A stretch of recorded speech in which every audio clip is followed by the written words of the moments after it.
Replication. याद रहे DNA replication हमेशा 5 प्राइम टू 3 प्राइम डायरेक्शन के अंदर होती है डीएनए के अंदर। अब ये या तो कंटिन्यूस मैनर में हो सकती है या डिसकंटिन्यूस मैनर्स के अंदर हो सकती है। डिसकंटिन्यूस मैनर यानी कि थोड़ा सा फ्रेगमेंट बनता है, फिर उसके बाद गैप आ जाता है, फिर दोबारा फ्रेगमेंट बनता है इस तरह से, यानी कि इस फ्रेगमेंट को हम ओकाजाकी फ्रेगमेंट कहते हैं, ओकाजाकी फैशन के अंदर। सेमी कंजर्वेटिव मॉडल को ये फॉलो करता है डीएनए की रेप्लिकेशन, और साथ ही साथ याद रहे ये सबसे ज़्यादा कम्प्लेक्स होता है यूकैरियोट्स में एज कम्पेयर टू प्रोकैरियोट्स, लेकिन इन दोनों के अंदर जो एंजाइम्स होते हैं वो एक जैसे शेयर करते हैं। ये सबसे पहले हमें बताना चाहिए ओरिजिन ऑफ रेप्लिकेशन क्या होता है। ये पर्टिकुलरली कंसेंसस सीक्वेंस होती है जीनोम के अंदर, जहाँ पे डीएनए की रेप्लिकेशन स्टार्ट होती है प्रोकैरियोट्स के अंदर, और एक ही होती है, लेकिन अगर हम यूकैरियोट्स की बात करें तो उसमें मल्टीपल साइट्स होती हैं। 80 रिच सीक्वेंस होनी चाहिए, यानी कि जहाँ भी रेप्लिकेशन होती है वहाँ पे एक न्यूक्लियोटाइड का सीक्वेंस यानी कि 80 सीक्वेंस होना ज़रूरी है, जिसको हम टाटा बॉक्स रीजन भी कहते हैं, यानी कि TA बॉक्स होगा तो रेप्लिकेशन स्टार्ट होती है। प्रोमोटर्स इसके अंदर होते हैं जो कि अपस्ट्रीम कराते हैं, यानी कि उसकी रेप्लिकेशन को मज़ीद बढ़ाते हैं। ओरिजिन के ऑफ रेप्लिकेशन का हमें पता होना चाहिए। यहाँ पे क्या होता है कि एक ओरिजिन ऑफ रेप्लिकेशन हो रही है, यहाँ पे टाटा सीक्वेंस का होना लाजिम है। तो ये जो होती है ओरिजिन ऑफ रेप्लिकेशन होती है कि टाटा सीक्वेंस होगा तो ये काम आगे बढ़ेगा। Next replication fork. Replication fork क्या होता है कि वाई शेप्ड रीजन होता है जहाँ पे डीएनए टेम्पलेट इस्तेमाल किया जाता है। उस टेम्पलेट को देखते हुए लीडिंग स्ट्रैंड और लैगिंग स्ट्रैंड बनते हैं, ठीक है। अब ये वाई शेप्ड है इस तरह से, ठीक है, और इसको हम कहते हैं रेप्लिकेशन फॉर्क। यहाँ पे इस एक टेम्पलेट आता है, यानी कि ये टेम्पलेट आ गया डीएनए का, उसके अकॉर्डिंग दूसरा डीएनए बनता है, तो इस तरह से टेम्पलेट के अकॉर्डिंग बनाता जाएगा। टेम्पलेट डिसाइड करता है कि लीडिंग स्ट्रैंड बनेगा या लैगिंग स्ट्रैंड बनेगा, ठीक है।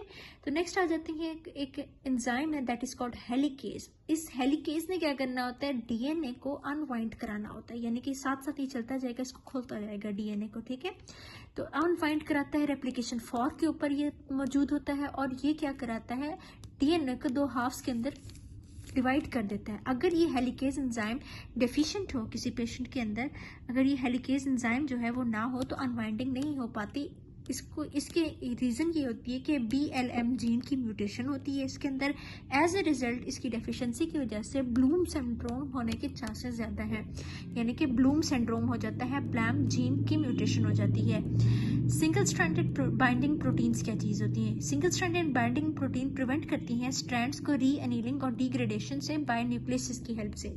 तो ये जो सिंगल स्ट्रैंडेड बाइंडिंग प्रोटीन है ये क्या कराती हैं, रीएनीलिंग और डिग्रेडेशन को से बचाती हैं। न्यूक्लियस एंजाइम जो होते हैं वो डिग्रेडेशन कराते हैं ना, तो ये उन डिग्रेडेशन से बचाती हैं single stranded binding proteins. Next आ जाते हैं डीएनए टोपोआइसोमरेज। 2 टाइप्स होती हैं, टोपोआइसोमरेज 1, 2, इसके अलावा मेन जो होती हैं ये 2 होती हैं, इसके अलावा टोपोआइसोमरेज 4 भी होती है। इन्होंने क्या कराना होता है कि एक टोपोआइसोमरेज 1 और 2 ने ब्रेक कराना होता है हेलिक्स को, ठीक है, ऐड कराते हैं, सुपर कॉइलिंग को रिमूव कराती हैं। बेसिकली जो डीएनए इस तरह से सुपर कॉइल्ड होता है ना, इस सुपर कॉइलिंग को रिमूव कराती हैं। आइदर ये भी हो सकता है कि दोनों स्ट्रैंड्स की सुपर कॉइलिंग को रिमूव करें, और या फिर एक स्ट्रैंड को। जो टोपोआइसोमरेज 1 होता है वो एक स्ट्रैंड को रिमूव कराता है, अनवाइंड कराता है, जबकि 2 ने 2 स्ट्रैंड्स को अनवाइंड कराना होता है, ठीक है। नेक्स्ट इसमें यूकैरियोट्स के अंदर इसके अंदर एग्जाम्पल्स है आयरिनोटेकिन, यानी कि ONE1 का साउंड जो टोपोआइसोमरेज ONE1 का दे रहे हैं साउंड, तो उसमें याद रखना है कि उसके अंदर टोपोआइसोमरेज 1 इन्वॉल्व होता है। जो 2 का साउंड दे रहे होते हैं उसमें टोपोआइसोमरेज 2 की इनहिबिशन हो रही होती है, यानी कि आयरिनोटेकिन, टेकिन मतलब 1 का साउंड है इसमें, टोपोटेकिन ने 1 का साउंड हो गया, इनहिबिट कराना होता है टोपोआइसोमरेज 1 को, जबकि इटोपोसाइड और टेनिपोसाइड जो होते हैं वो इनहिबिट कराती हैं टोपोआइसोमरेज 2 को। प्रोकैरियोट्स के अंदर फ्लोरोक्विनोलोन्स जो होते हैं फोर से याद रखने की, इन्होंने इनहिबिट कराना होता है टोपोआइसोमरेज 4 और 2 को। नेक्स्ट प्राइमेज ने, प्राइमेज एक एंजाइम होता है जो कि आरएनए प्राइमर बनाता है, जो हेल्प आउट करता है डीएनए पॉलीमरेज 3 एंजाइम को, ताकि वो इनिशिएट कर सके रेप्लिकेशन को। सो इस तरह से प्राइमर जो होता है वो रेप्लिकेशन कराता है। ये प्राइमर जो होता है वो डीएनए पॉलीमरेज को हेल्प आउट कराता है रेप्लिकेशन के अंदर। नेक्स्ट इज डीएनए पॉलीमरेज 3, जो कि प्रोकैरियोट्स के अंदर सिर्फ और सिर्फ प्रोकैरियोट्स में पाया जाता है। इन्होंने क्या कराना होता है, इलोंगेट कराना होता है बोथ लीडिंग स्ट्रैंड को और लैगिंग स्ट्रैंड को, दोनों को। अभी किस तरह से लीडिंग स्ट्रैंड को इलोंगेट कराता है, ये क्या करता है, ऐड करता है डीऑक्सी राइबोन्यूक्लियोटाइड्स को 3 प्राइम एंड के ऊपर। ये जो प्राइम एंड है ना यहाँ पे 5 prime to 3 prime leading strand है ना, तो इस तरह से ये leading strand 5 prime to 3 prime जो होता है लीडिंग स्ट्रैंड डीएनए पॉलीमरेज का काम ये होता है कि इसको बनाता है। इसने न्यूक्लियोटाइड्स कहाँ पे ऐड करने होते हैं, 3 प्राइम एंड के ऊपर क्या करता है, यहाँ पे करेगा तो इस तरह से वो 5 प्राइम से 3 प्राइम की तरफ ये बढ़ता जाएगा, ठीक है। जबकि लैगिंग स्ट्रैंड जो होता है वो इतना उसको देना होता है जब तक कि वो अपने प्रीसीडिंग प्राइमर के तक पहुंच जाए, ठीक है, प्राइमर की प्रीसीडिंग फ्रैगमेंट तक पहुंच जाए। डीएनए टोपोइसोमरेज 3 की हम बात करें, इसने क्या करना होता है 5 प्राइम टू 3 प्राइम में इसने सिंथेसिस कर, डीएनए पॉलीमरेज ने क्या करना होता है 5 प्राइम टू 3 प्राइम सिंथेसिस करानी होती है, जबकि जो प्रूफ रीडिंग होती है वो 3 प्राइम टू 5 प्राइम होती है।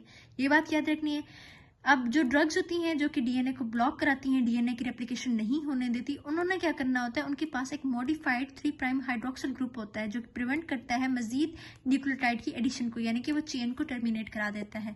नेक्स्ट डीएनए पॉलीमरेज 1, ये भी सिर्फ और सिर्फ प्रोकैरियोट्स के अंदर पाया जाता है, जो कि डिग्रेड कर देता है इस आरएनए प्राइमर को, डिग्रेड कर देता है। एज अ रिजल्ट ये आरएनए प्राइमर जो कि एक सांचे के तौर पर एक्ट कर रहा था कि डीएनए की रेप्लिकेशन की हेल्प आउट करा सके, जब ये आरएनए प्राइमर ही नहीं है तो कोई किसी भी किस्म का सांचा नहीं है तो वो रिप्लिकेट नहीं करा पाता डीएनए को।